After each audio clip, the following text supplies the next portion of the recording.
Swagatam, Sunday 8 p.m. We are back with Gyan Ganga Words of Wisdom on our Virat Hindustan Sangam social media channels. Today we have an interesting discussion. We will be discussing a new book released by Dr. Swamy at a function in Madras a few days ago, The Brahmin Genocide, the Precursor to Hindu Extinction. So we will be here discussing the book with the author.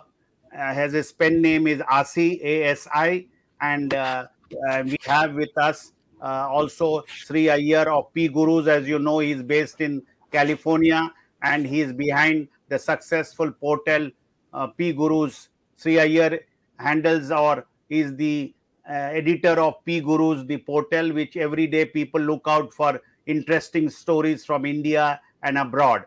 And he's also a very colorful personality, having written numerous books, all with regarding colors, whether it is black money, white, or some states purple in the US, and various other aspects. And he's regular on our show. I will have to introduce to you our new guest, that is Mr. Mahalingam Balaji. He hails from a lineage of Vedic scholars and Agnihotris who moved to secular occupations one generation ago. He has had the successful career in the corporate sector for nearly 30 years, having held various leadership positions in India and abroad.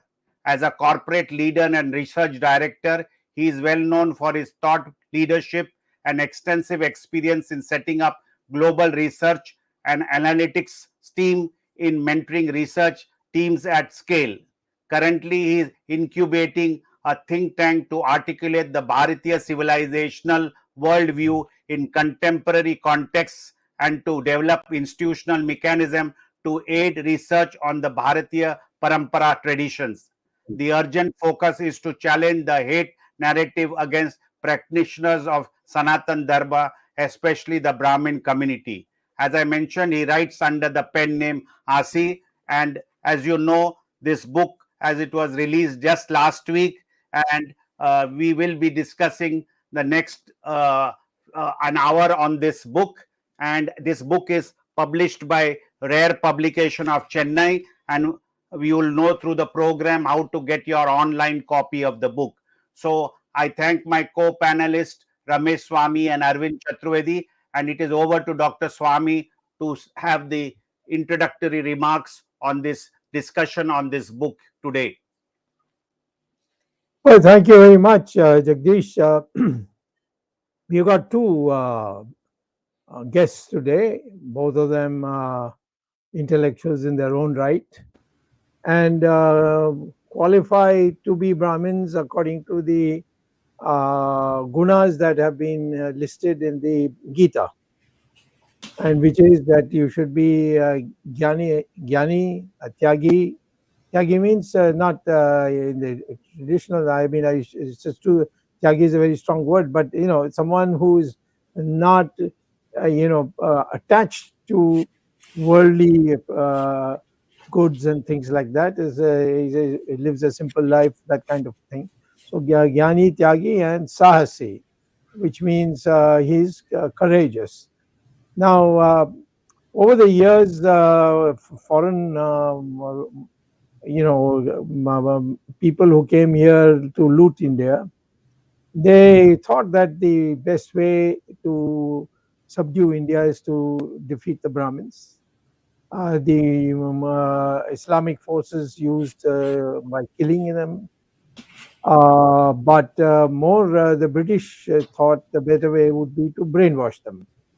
So over a large number of years, the British did two things. One is to try and get Brahmins to become civil servants and forget about all their past of being teachers and so on and so forth. And the other side, they motivated people like E.V. Ramaswamy Nayakar to target the Brahmins as evil people who have been brutalizing the other non-Brahmin groups. Now, I would like to begin by saying that there is a difference between Varna and jati. And so people confuse both. Jati is got to do with blood groups, and to ensure that in the marriage you don't marry in such a way that the children become from birth itself become have all kinds of diseases and so on. So therefore, the Shastras have a description of what are the blood groups which we don't match, should not be matched, and so on. But that's got nothing to do with the human person, except that he was born in a particular family and he had a which in my modern terms is the blood group. But the Varna is fourfold, and for a period, there has been this scheduled caste group, which became more intensive when the Muslims came, and people of all Varnas were declared as scheduled caste because they were deprived, they were debased, they were made to do things which was what in Hindi we call as niche. And so there's a much bigger scheduled caste population today than there was in the ancient times of Hindu India.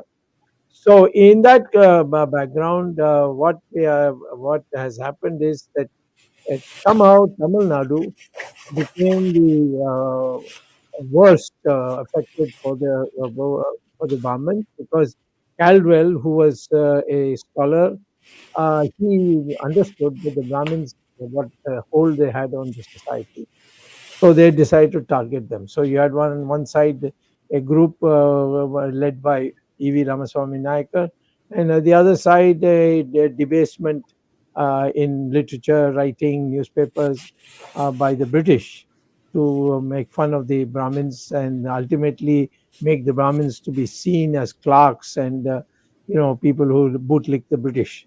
So it's in the after independence, and because during the independence the Brahmins played a major role in fighting, and they, of course, there were other castes like Muthuramal Tevar belonged to the Tevar caste, and so Kamaraj belonged to uh, the uh, the people from Nadar. Kanyakumari, Nadars, and so therefore we had all people, but the Brahmins sort of were the educated people, and therefore they formulated the whatever name was necessary for a projection to speak with the British, to go abroad and propagate and so on. And that so therefore the Brahmins became a danger to the British. And on the other hand, you had A.V. Ramaswamy Naikar, who first thought that his movement would be welcomed by Jinnah, but Jinnah rebuffed him and said that I don't have anything to do with you. You manage your own matters. I have got a very clear agenda of mine.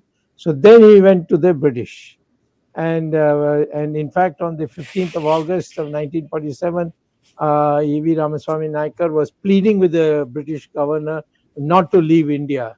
He said, "Let you can go from away from other parts of India, but this part of Tamil Nadu you should not leave." But of course, the British had already made up their mind to leave totally.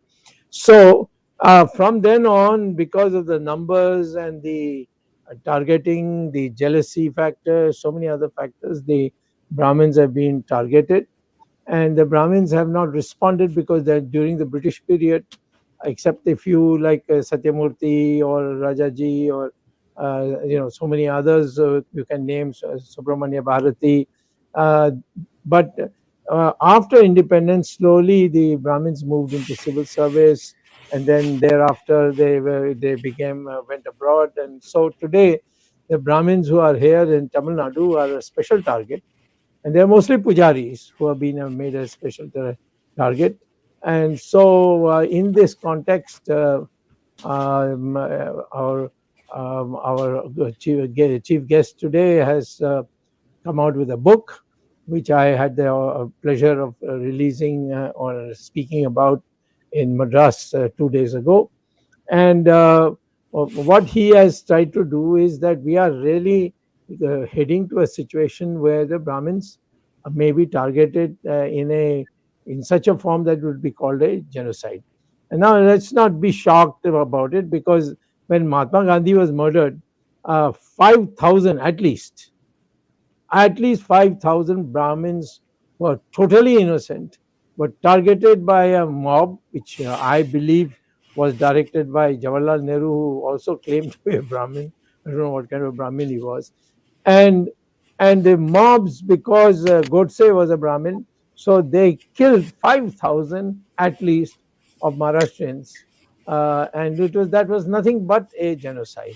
But it has been totally blacked out in our books, and so we are now, before I conclude and hand it over to our two great scholars, I would like to say that we are today have to decide three, four things. This birth based, I mean, I'm not saying that if you are born in a Brahmin family, you can't be a Brahmin. I'm not saying that. But if you have the gunas of a Brahmin, which Lord Krishna has put down in the Gita, then you become, by the fact that you have this mentality, like you become a soldier. You have a mindset, which say a scholar or a professor will not have. So the same way a Brahmin has to have a mindset, and in that the gunas are a factor, and the Brahmin must not hanker out of after wealth and position and all that. He is a man who teaches the people, and by that he wins a recognition in society. So in that sense, we now want to know how can we strengthen the Brahmin population in Tamil Nadu in particular, and wherever Brahmins find themselves under attack in the rest of the country. But principally today, the Brahmins in Tamil Nadu are literally in a situation where they either have to migrate to America, or they stay and submit to all the indignities that they do. And particularly the pujaris who run the temples are all targets of the DMK, and we have to fight back against it. So over to our scholar and the author of the book, and then after that, Sree Iyer will follow and elaborate some more points. Over to you, sir. Thank you, Dr. Swamiji. Namaskaram to all of you. Thank you for having me in this program. Maybe I will take around 10 minutes to explain the context of the book and also the key messages from the book. Brahmin Genocide. When we first shared the proof version of the book, we got a lot of feedback. Some feedback suggested, oh, this is a known issue. We know it for a long time. It's been there 35, 40 years. Some even suggested a few names, saying across the national level, these are the few people who are kind of on the forefront of this hate campaign. Some others shared their personal experiences, but the common theme was yes, this issue is known, but has not been widely discussed within the society. In a way, this is like what in English the phrase they use, the elephant in the room. It is there, it cannot be missed, but for whatever reasons, it's not discussed and discussion is kind of avoided. Now, this elephant in the room needs to be discussed, and it is a time for it, and that is the central theme of this. The Brahmin hate campaign is not 30, 40 years as some have indicated to us, but our research tells us that it's at least 200 years old. It's a constructed narrative manufactured. And the objective, interestingly, was not even to target the Brahmins finally.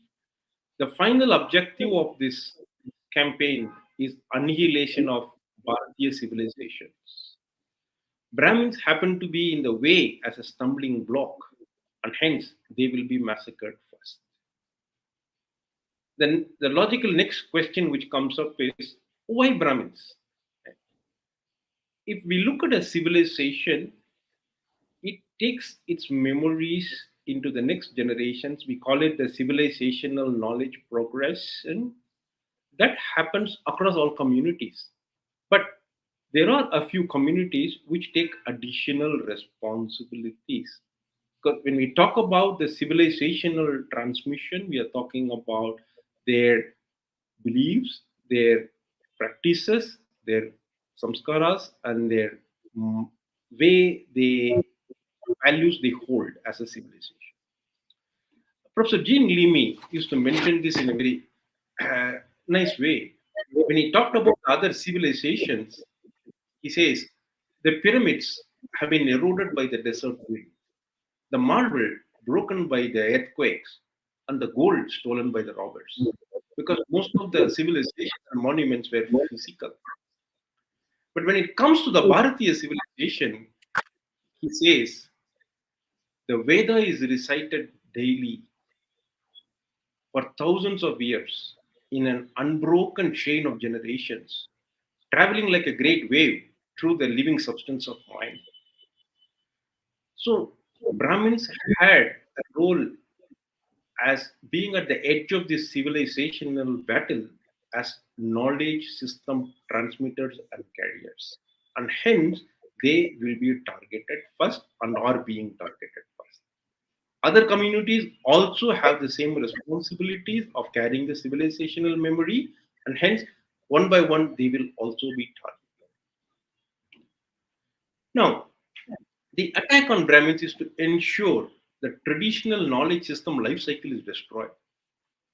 Today, we are struggling to keep our knowledge consumption process itself alive, leave alone new knowledge creation. A quick fact is that millions of our ancient manuscripts are lying unread and uninterpreted. Do we have institutional mechanisms to address such issues today at scale and able to do this kind of work?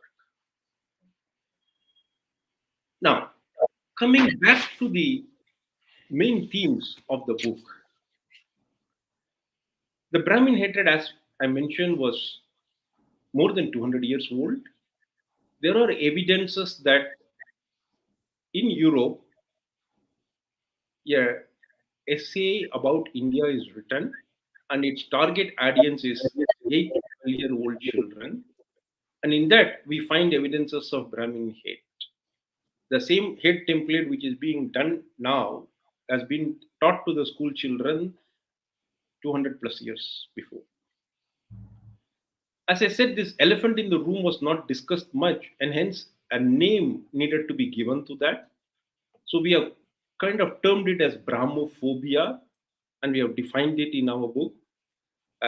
So our request to all the viewers, esteemed viewers on this channel, is in our conversations, let's start using the phrase Brahmophobia, because if we have a language and a common word to use this phenomenon, it will get discussed more, and we will have more sharing of experiences.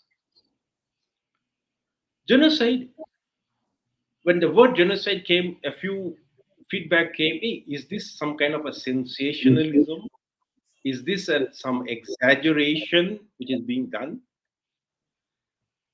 There are worldwide accepted models of genocide. It started with a 8 stage model, and then now it is now a 10 stage model. And there are various stages which are described as classification, symbolization, discrimination, dehumanization, like that, 10 stages. And for each stage, there are characteristics which are mentioned. So in the book, we have attempted to kind of correlate the Brahmin's current situation with those stages. Hence, the word genocide has not been used as an exaggeration. It has been used after a careful evaluation of facts and application of mind. Now, online hate speech, some might think that, oh, it's just some ranting or venting in the social media. Why do we need to be bothered about it? Right? Why make so much importance to it? But research studies are indicating that online hate often translates into real life consequences. So, online hate propaganda has potential to transform into real life violence, and hence it cannot be ignored. And another point about Brahmin hate propaganda, especially, is that this has been done with a lot of effort and money. It does not look like an isolated phenomenon. So we have shared some evidences in the book about that. It is an imaginary world being constructed, a fake narrative about Brahmins being built, and there are some well formulated techniques being used. We have tried to explain some of these techniques with examples so the viewers and the readers can kind of understand when they look at a particular Brahmophobia, they can see what is the technique being used in that. As an example, uh, a social media company CEO visited India a few years back and he held a poster saying, "Smash Brahminical patriarchy." I think many of us might have come across that. So that word caught our attention. We said, we haven't heard of any matriarchal societies, at least anthropologists have never said any. So, what's so special about Brahminical patriarchy? So, it turns out that the Brahminical patriarchy is a term which has been coined in a research paper. Let's call it as paper A. Now, the paper A says we are comparing our system with the Sri Lankan Sinhalese system, and it refers to a research paper on Sri Lankan Sinhalese system. We call it paper B. Now, it turns out that the Sinhalese system is characterized by lack of Brahmins in the system. So, if there are two structures we are talking and comparing, and we say that patriarchy exists across both, and one is characterized by the absence of Brahmins, we can kind of surmise that whatever it is not something to do with Brahmins. But anyway, the paper goes on to portray that as a Brahminical patriarchy. The second paper we are talking, we call it the paper B. It refers to another research paper. We can call it a C, and that's about Malabar in Kerala, India. And that particular research paper is an anecdotal evidence of some marriage ceremonies which are supposed to have existed at least 80 years before the author chose to write. And there is not a first person, not even a second person, it is a third person account. So this is what we call as circular referencing technique, where a proposition is made and then it gets amplified across multiple papers and then it gets presented as a factual claim. So similarly, we have also explained about how a foundational layer of hate gets built in a popular sport, Indian sport, cricket, where a foundational narrative is built and over a period, other narratives get added on top of it. So that has been explained in the book. So in some instances, we see a systemic approach is often made to create fake propositions and then use syllogism to manufacture fake narratives. Hence, it's very important to challenge fake narratives before they become as publicly accepted facts. Now, taking a step back, the question which might come to all our viewers, at least some of them, or to the readers of the book, is that okay, this is all fine, but how does this impact me? And the famous Western expression, what is in it for me? So, if I may take a minute to explain that, there are four reasons why it is important to all of us and every well wisher of Bharatiya civilization included, when I say all of us. And the fourfold reasons are A, though we say this civilizational war is ongoing, we can look at it as different ways. Like Dr. Swamy mentioned before, if 100 years back, many moved from the villages to the cities, they moved to secular occupation and they changed their attires and the traditional symbols, external symbols were kind of left. Then this another wave happened where people moved from cities to foreign countries. Now we see a wave of global Brahmin hate. So what next? Now we are at a point where we have to make a decision. How do we respond? And more importantly, what exactly are we running away from?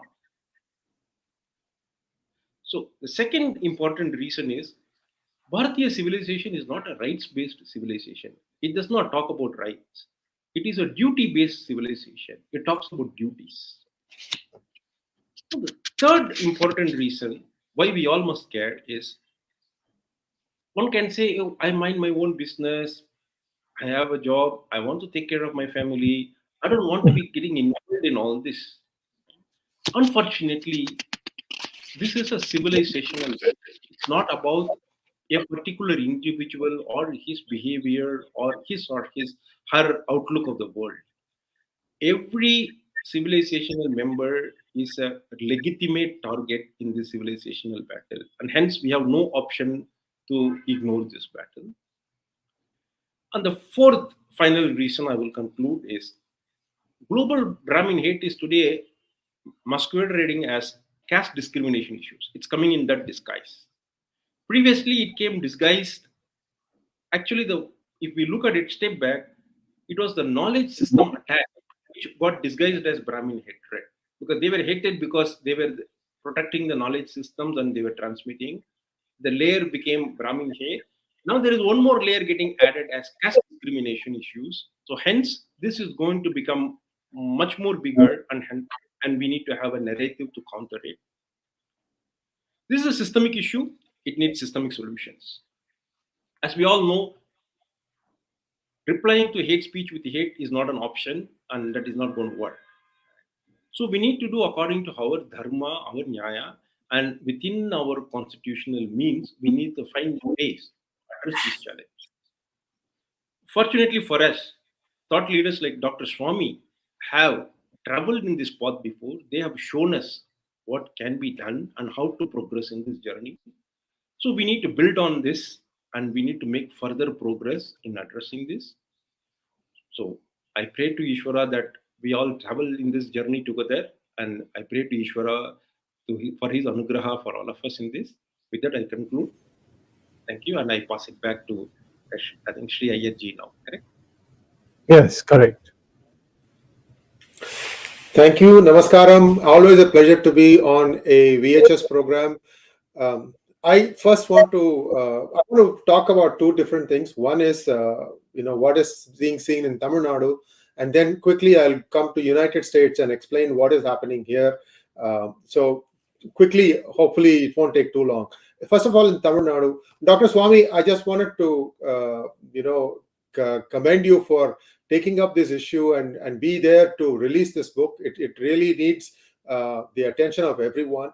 Brahmin is just the first target because they are less than 3%, probably 4-5% in India, even if you be very generous about counting. And that is seen as the easy target. Everybody else is probably in second 2 digits. I'm looking at Varna, assuming very by birth Varna classification, because that's how the census, that is how the census enumerates us. Anyway, they are saying that they are not doing caste, but the way the British conducted the first census, they put your as your last name. You really don't have a choice. You've already been notified. This is a very easy stick to beat the Indians with. Unfortunately or fortunately, this happened only in some sections of India. In the south, it still was village name, father name, and your name. There was no indication of what caste you were. Anyway, so this is one thing. But as getting back to specifically to Tamil Nadu, the BJP has always been seen as a Brahmin party, so the BJP leaders tend to shy away from speaking up for the rights of Brahmins. Whatever right or wrong approach, I'm not going to say that, but I would like to point out here that Annamalai is the first BJP politician in the recent past who has dedicated a full press conference talking about the kind of genociding efforts that are being taken up against Brahmins. Nobody else has even opened this mouth. And also, from the last book release function, Dr. Swamy, I wasn't sure if you are going a little soft on the current DMK regime based on the word by one of its top leaders that the said person, Mr. Rajiv Gandhi, will not utter any more words. Sir, the top leadership of DMK themselves have gloated in other videos that's available in YouTube, where one of the top leaders says that one locality called Gopalapuram is now completely free of Brahmins, and we take credit in driving them out. Not only that, the DMK government does not want to implement EWS, economically weaker sections, quoting that this will benefit the Brahmins. So this is also another form of genocide. Please don't go soft on this. There are and there is one more intellectual in the DMK party who targets female journalists who happen to be Brahmins, uses bad words to describe them. So, Dr. Swamy, this is being done in overt and covert ways. These buggers think that they can do whatever they want and get away with it. Sorry for my French. And the only person that they are deathly scared, that they get nightmares about, is you. So please, let's take it offline, and I'll give you some other information about this. Don't go soft on them. They will. This Rajiv Gandhi character, you said that he may no longer be the secretary. I don't care, sir. This is the complete gene pool of the DMK, the Dravida parties. And I'm sorry, ADMK may have softened it because Jayalalitha was a Brahmin, but the underlying current exists. There is no difference. So that is DMK. Let us go to US. What is happening? There is a lady called Tenmozhi Soundararajan. She claims that she's a Dalit Diva. She was born in the United States.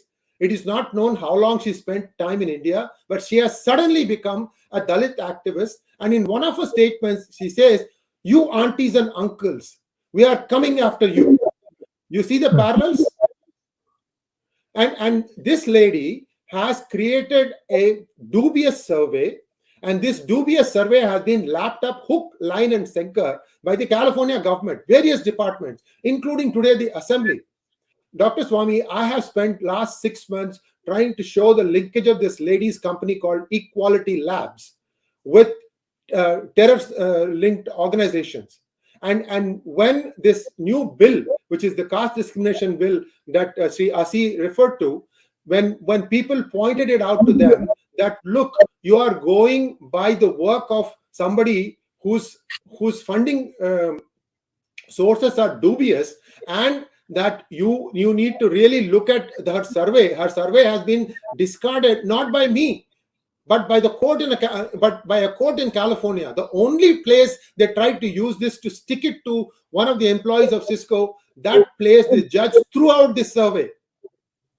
And that happened in 2021. We are in 2023. For 2 years, these lies have been known to all the lawmakers. When the lawmakers are confronted, when they were legislating this SB 403, when they were shown the mirror, they says, "Oh, we don't look at what is happening in the justice system. We make the laws." Such arrogance of the California politicians. And in what is worse, Dr. Swamy, and this is one Hindu American who happens to be the lone assembly member. In fact, he has come and met you. He has talked to me. I know him. He knows you. Okay. Even this individual votes for SB 403. Does he not realize that he is going to kill himself first? Doesn't he have children? Doesn't he have family? What kind of a nonsense is this? So there is a bigger hand doing all these things. So that goes back to what Shri Asi said, that this is a target. The Hindus are targeted, and the Brahmins are the first fodder because they think that we will not fight back. You are wrong. We are going to fight back. We may get 10 blows. We are going to give you 2 blows for sure, and you will not forget those 2 blows. So the point here, sir, it's now today is the 9th. So 7 days now. I'm talking about what the US government is now allowing under freedom of speech. 7 days now, on 2nd July, between 1:30 a.m. and 2:30 a.m., some miscreants who are identified by pictures in their of the video tried to set the Indian consulate building on fire. This has been recorded by the said miscreants and claim that, look, we are going to kill. This is the thing. They put posters with Indian diplomats. These posters have been put up in Canada, in United Kingdom, in United States, in Australia, and in Italy. May have been more countries. Everywhere the same template. Everything changes except the local consulate official. You see how brazen these people have become? Who are these? Do you think that these a few lumpens wearing pagdis thinking that they will be able to sway the people's minds? Why are they really giving a bum rap to the rest of the Sikh American and Sikh Canadian and Sikh Australian community? Why are these moderates keeping quiet? I don't know. I wish some of them would speak up. But the underlying theme again and again is 7 days have gone. Till today, no arrests have been made. In fact, the second day after it happened, Dr. Swamy, I being a techie, sometimes I wear my techie hat, I had told them that you have all these tools. You don't even need to know whose face is there. You don't need to do face algorithm matching to understand that this is the person who was doing it. You could first locate from their cell phone, because they took their cell phones with which they took the video. They had cell phones on them. You could have triaged them, and within 15 minutes, you could have picked them up. So what I'm trying to say is there is a deliberate go slow happening in several administrations, regrettably. One of the congressmen who happens to be Hindu American, Mr. Ro Khanna, he condemns it by way of a tweet. Why? You can't pick up a phone and talk to FBI? You can't pick up a phone and talk to SFPD and ask him get off of his wide ass butt and go and do something about this?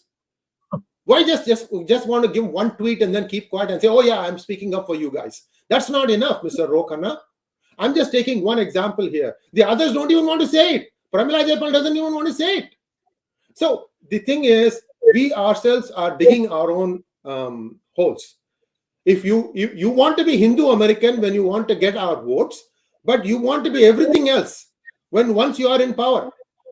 This is a very bad bargain for the Hindus. Please understand, guys.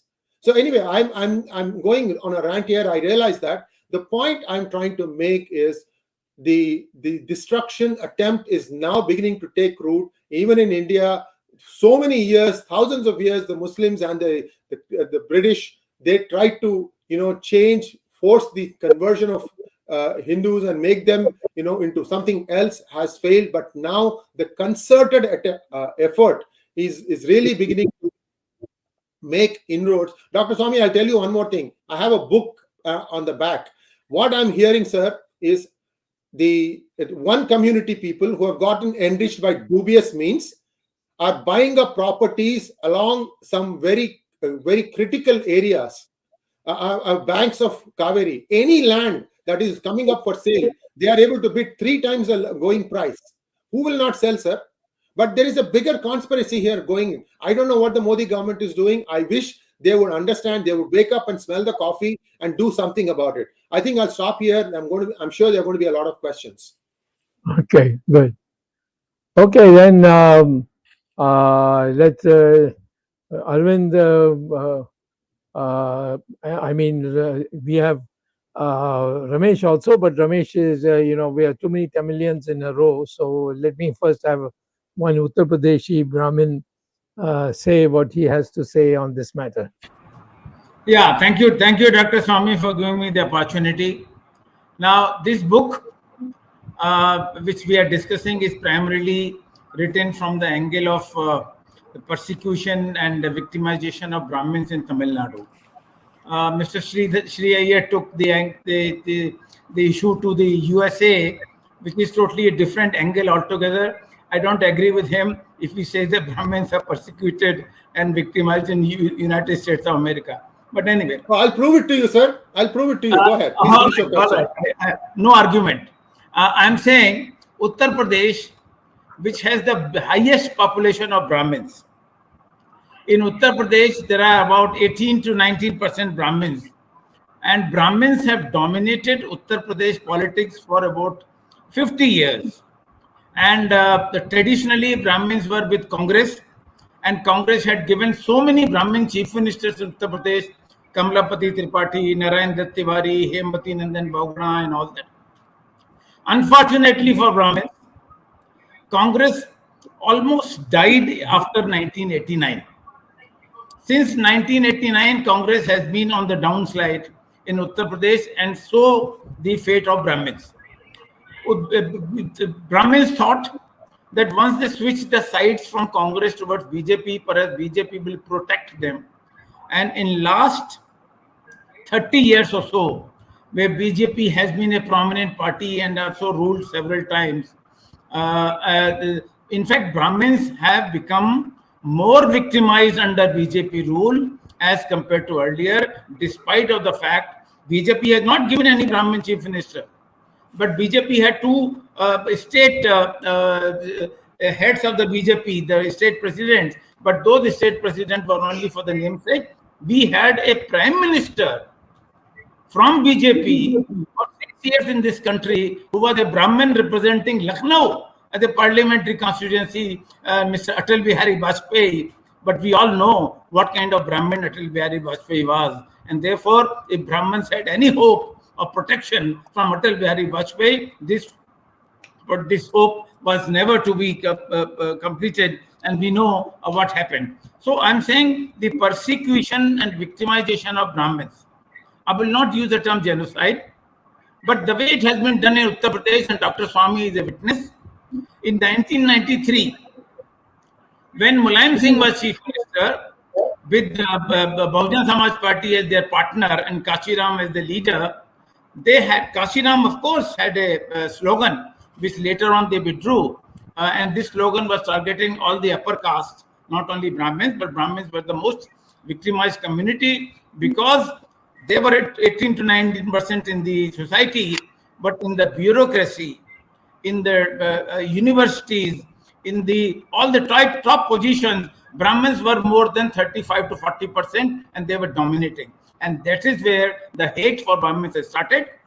Mulayam Singh, Kashiram, and then Mayawati, they started targeting the vote bank, and they thought the only way to get the non-Brahmins vote consolidated was to abuse the Brahmins. And that is how they started targeting. In 1993, when Mulayam Singh was chief minister, later Mayawati was chief minister, the Brahmins, by name, they were identified and targeted, victimized, transferred to insignificant positions, punished, and a lot of allegations, false allegations were made against them. And Dr. Swamy led the Brahmin community in Uttar Pradesh, and Uttar Pradesh Brahmin community will always be grateful to Dr. Swamy for his contribution when he started Brahmin Swabhiman Andolan Samiti in Uttar Pradesh in 1993.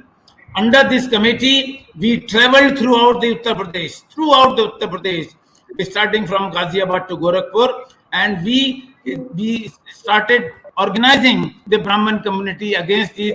And of course, the gratefulness of Dr. Swamy is that he said, anybody who comes in this movement, because we are fighting against the injustice to the Brahmins, even if a non-Brahmin joins my organization, I would welcome him. And he actually appointed people who were non-Brahmins also in this position, only because they thought Dr. Swamy is leading a cause for justice, and therefore the movement succeeded, reversing the trend of victimization of Brahmins. But even Mayawati, Bahujan Samaj Party leader after Kashiram, under the name of social engineering, she started inviting Brahmins, and not only invited Brahmins, but Brahmins as ministers. And she said whatever they did earlier was a mistake. So this is whatever is being done in Tamil Nadu. I'm sure a similar movement, what was done in Uttar Pradesh, may be needed. And of course, Dr. Swamy cannot lead this movement in United States of America, as Mr. Sree Iyer has said, but Tamil Nadu certainly.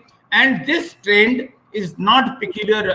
My point of view is only that this trend is not only for Tamil Nadu, entire Uttar Pradesh, and even in North India, the same trend is being used against Brahmins. And the reason is very simple.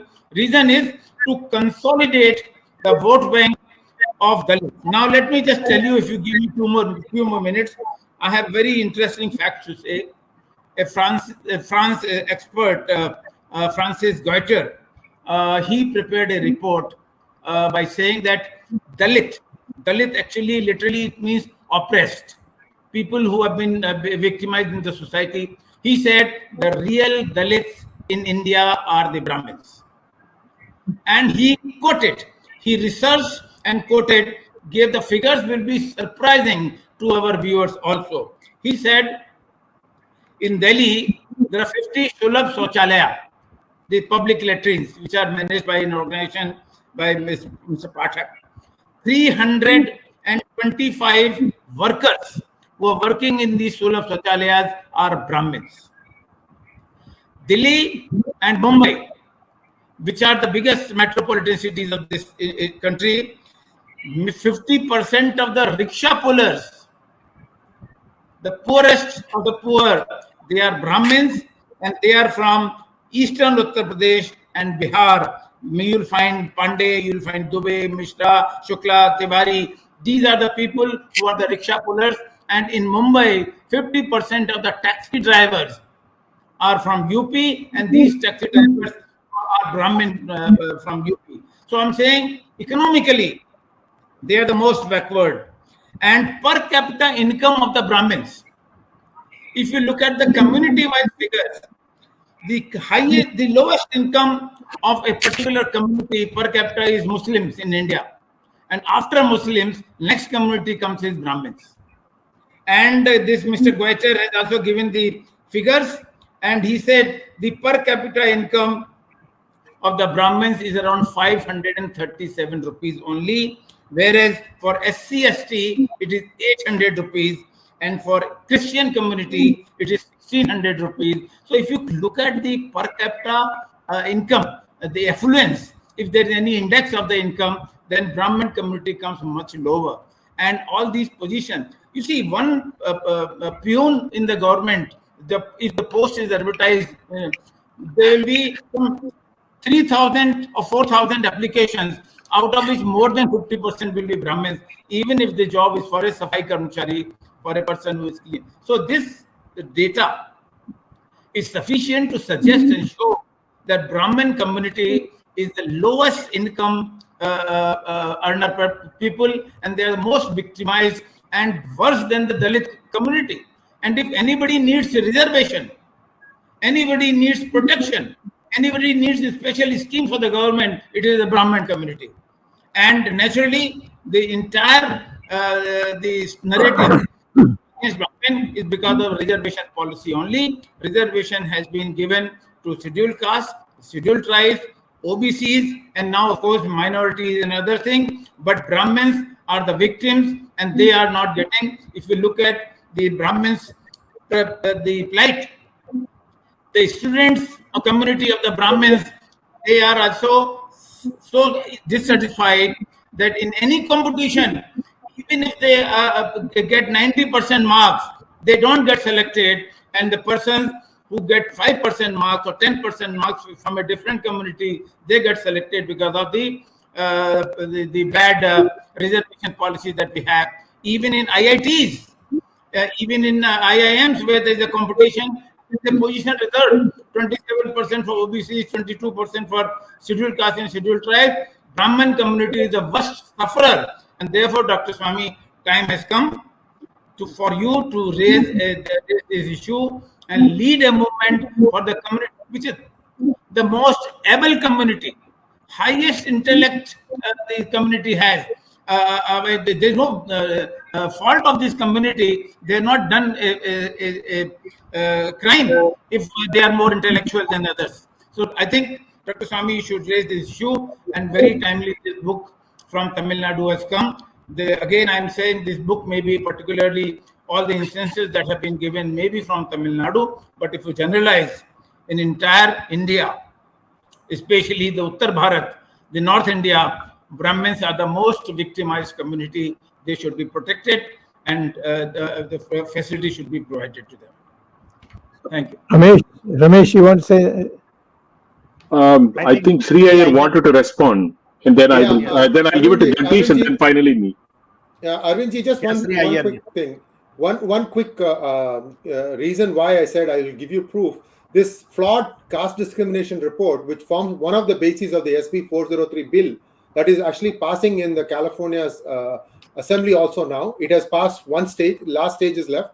But there they identify upper caste people as with their last names. Which is the first name you want to know? The first name that they mentioned as caste supremacists, Iyer, Shukla. See, the thing is, the person who calls herself the expert on Dalit, her own last name is used by many Brahmins, Saundara Rajan. And they want to use this as a basis to say that, oh, you are an upper class person. Therefore, you will discriminate. See, this thing is, we are being called guilty without the Democrats have become the judge, the jury, and the executioner in this part. And many of these lawmakers are too dumb to realize it. They are too arrogant. They think that we don't matter, our votes don't matter. That is the hard truth that India and Hindus need to realize, especially those living in the United States. It happened today in California. It is coming to your state. 70% of Indian Americans vote Democrat. Come on, guys. You are basically aiding your own destruction. Thank you. Yeah, but Mr. Iyer, let me just give you a counter. The United States Brahmins. Arvindji, I'm sorry. Let Arvind finish. I mean, let even if Brahmins are victimized in United States of America, you guys are competent enough. You can fight your own battle. But think of the poor Brahmins in Uttar Pradesh who do not have even money, 537 rupees per capita income. Just think of that. So I'm saying, in terms of quality and quantity, the USA problem is very minuscule as compared to problems that we have in Uttar Pradesh. We'll have an international conference and ask people from US also to come for Brahmins in Delhi and all the states of India. Okay, Jagdishji, you go ahead. CG, go ahead. Yeah, CG, you wanted to say something. Go ahead. Yeah. Namaste ji, Dr. Arvind Chaturvedi ji, thank you for your comments.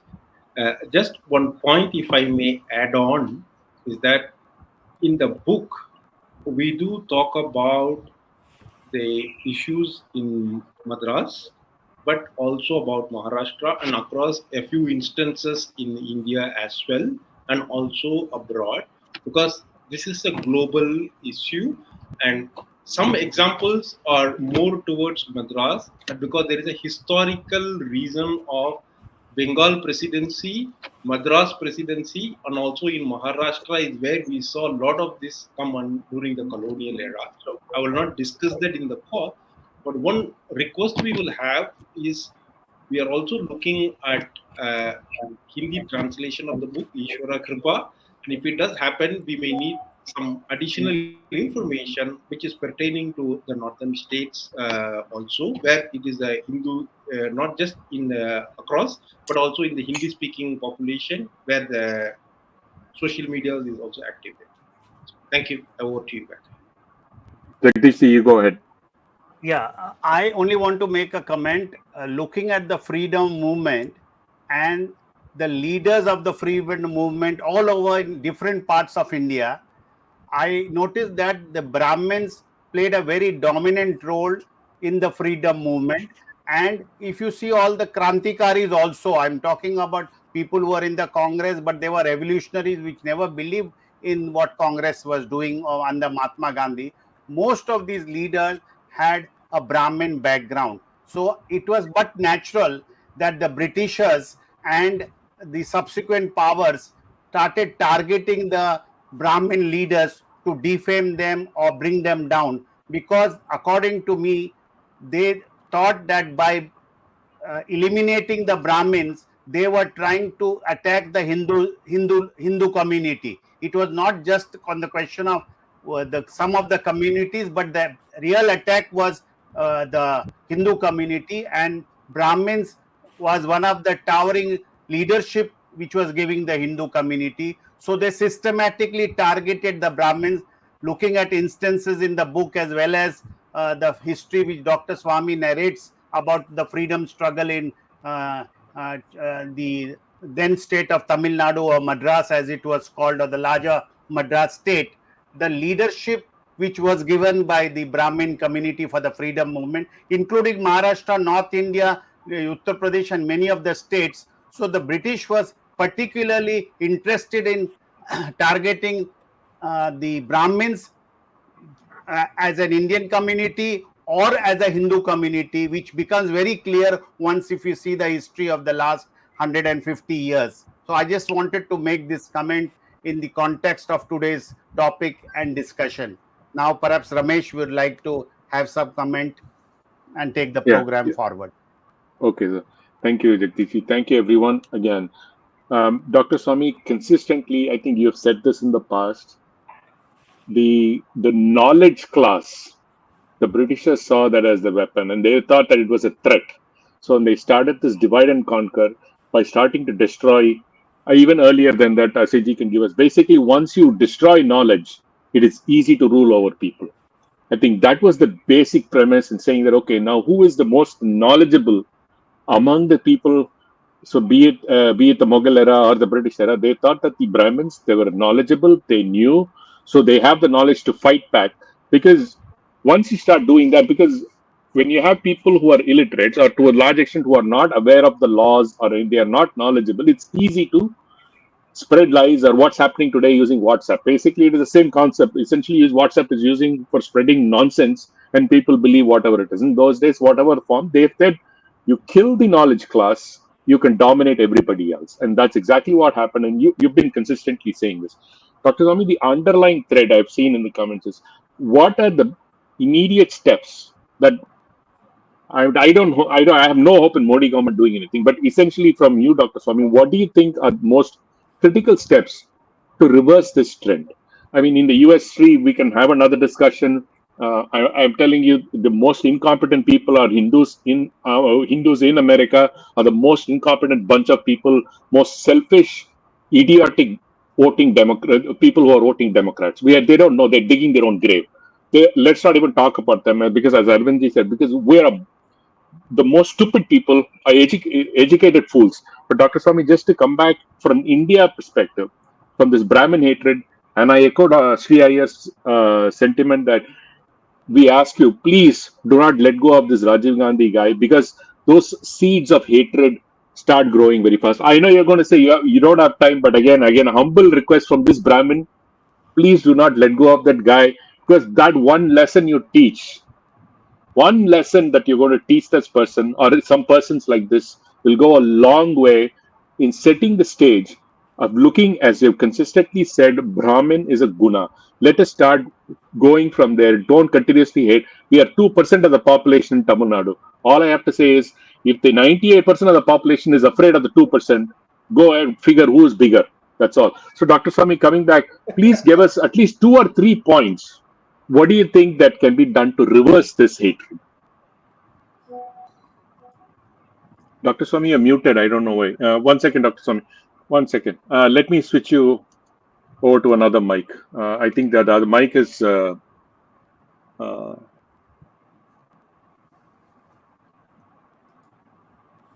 Give me 1 minute, Dr. Swamy. I'm going to switch you over to another mic.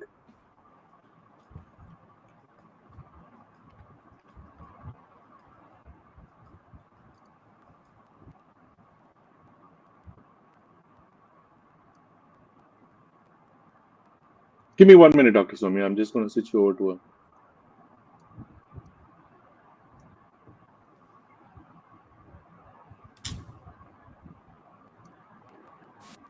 Yeah, Dr. Swamy, you can speak now. Yeah. Okay. But see, the thing is that this is the question you raised is really the key for moving forward. Hmm. We are now more or less clear that the Brahmins are under siege, or the Brahmins are being subject to a possible genocide in the future. Hmm. But what the Brahmin community can do, I don't want all the Brahmins to come. There are some Brahmins I can't name on this program, but I know that they are really terrible people who talk from both sides of their mouth. We have to select people, and in the case of our scholar here today, whose book we are discussing, we need people like that. You see,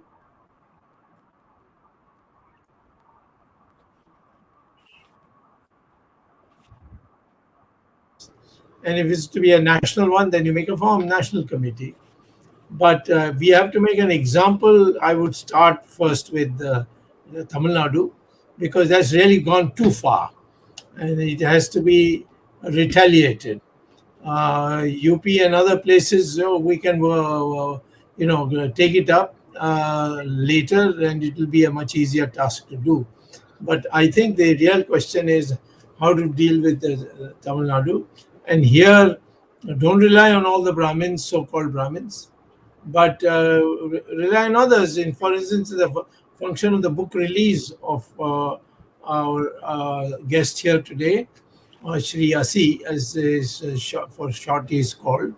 Uh, we had a Tevar also in a scholar.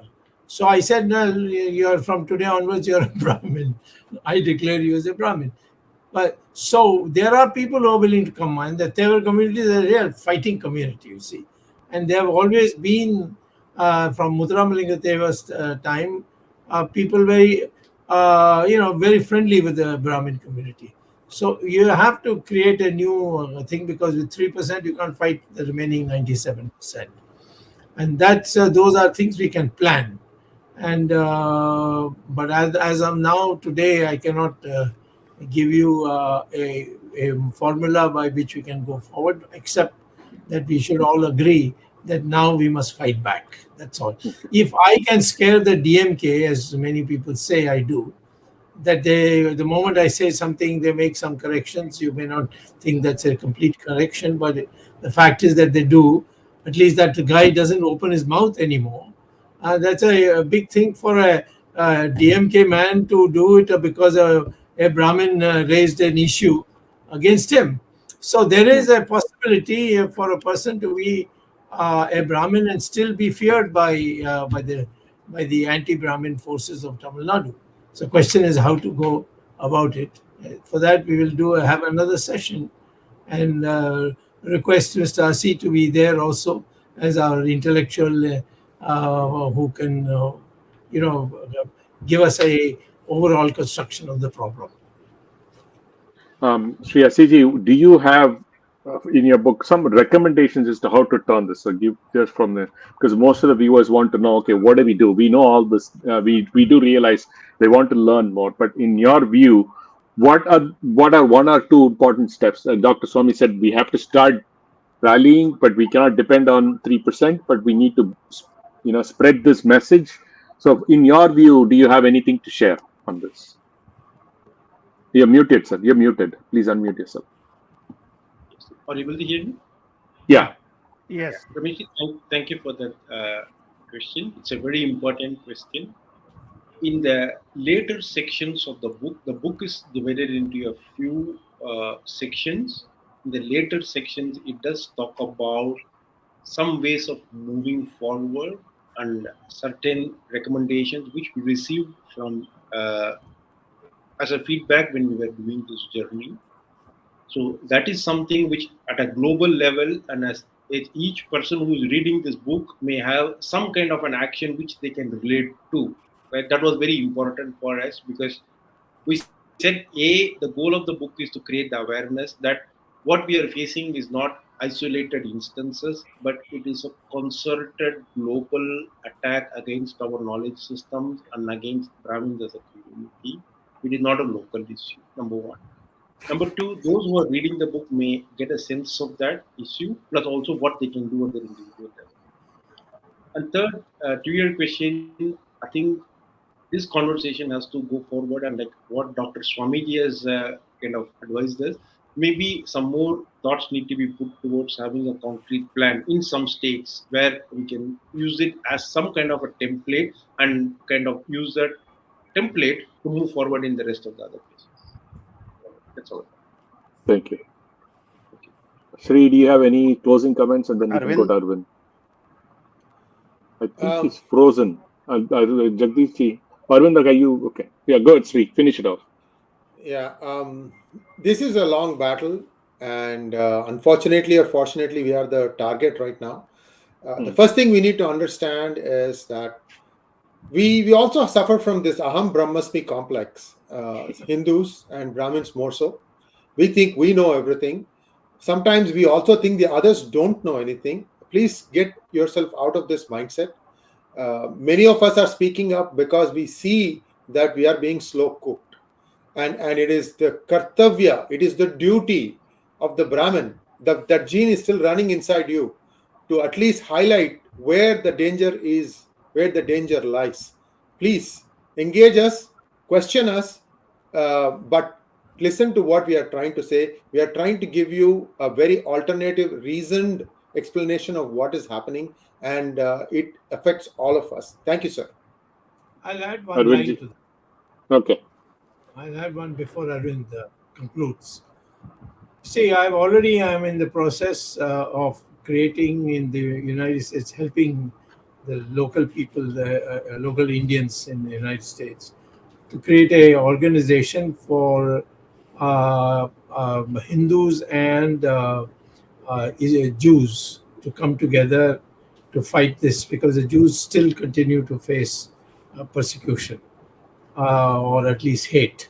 So Jagdish and I met the Israeli Consul General in Bombay recently, and he was quite sympathetic to the idea, and I wanted him to name somebody who in United States will become agreeable to be a collaborator in this. And we have a man from Uttar Pradesh who is a Brahmin, who has agreed and who's very, very well to do. I've stayed in his house to see how well to do is. He said, "I'll take care of the entire organization, but the intellectual content you will have to provide." So I think we are all set, and I'm going to the United States in November to set it up.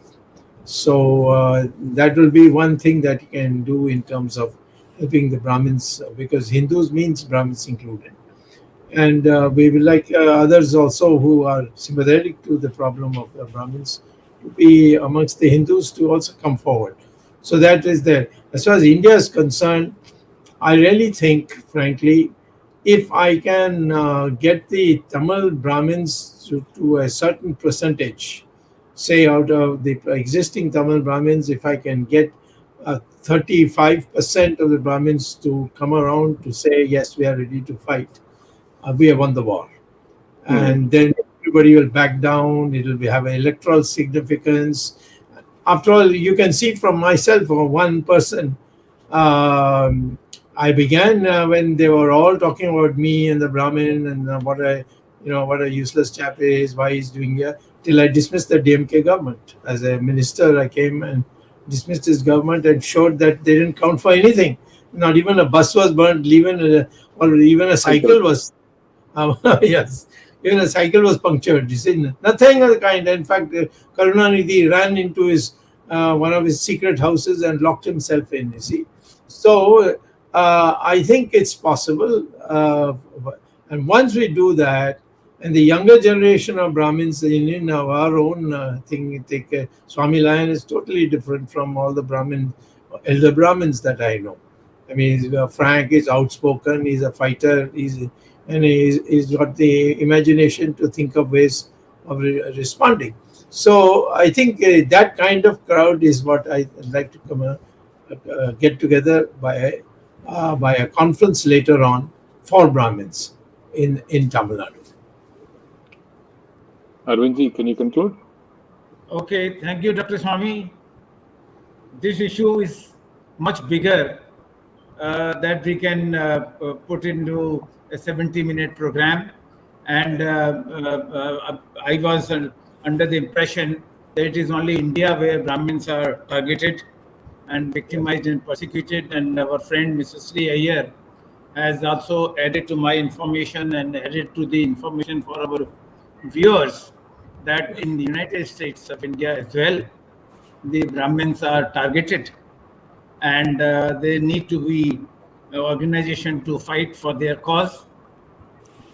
Tamil Nadu, this has been much bigger issue, and the book that we discussed today and the author, Mr. Asi, has also narrated the whole background, and people all over India and people who watch this program will also now be aware. It's a much bigger issue, and as Dr. Swamy said, we need a much bigger discussion, maybe a conference, and I'm sure Dr. Swamy would lead this conference under VHS or any other banner, and people, intellectual all over India, including the non-Brahmins, will also come and support this cause, because I've seen when he led the organization and raised the flag in Uttar Pradesh, all people, all types of people supported that. And what could be the more evidence of the success of the organization and the movement, that even the organization, Bahujan Samaj Party, which started the anti-Brahmin hate, Brahmin hate campaign, they started taking Brahmins and made them in important positions as minister. So, thank you, the author of this book, Brahmin Genocide, Mr. Asi. Thank you, Mr. Sree Iyer, our regular contributor to our programs in Words of Wisdom and Gyan Ganga. And thanks, Jagdish Shetty ji, Ramesh Swamy ji, for providing vital inputs for this program. Our technical team, led by Ashish Shetty, Swaminathan, Gadgi Rakesh, Ishwar Iyer, Tejas Navalgul, Vishal Mehta, and Najesh Nair. We will be meeting once again on Sunday with another program with Dr. Subramanian Swamy and other guests. Till then, Namaskar, Jai Hind. Jai Hind. Namaskar. Namaskar. Namaste.